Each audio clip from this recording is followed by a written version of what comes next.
Guys আজকে Nobel আসেনি দেখে মারামারি সরকারি কলেজে, সেই লেভেলের মারামারি, স্টেজ ভাঙে ফেলাইছে এবং সবাই পালাচ্ছে।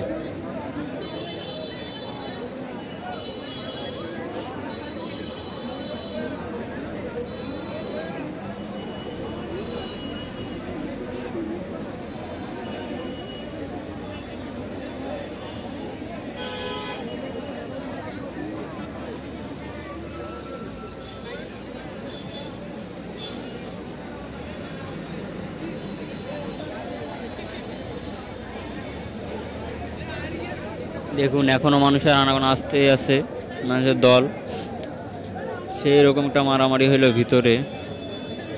আমরা কোনো মতো পালিয়ে এসেছি, ভিতরে থাকলে জানি না কি হইতো।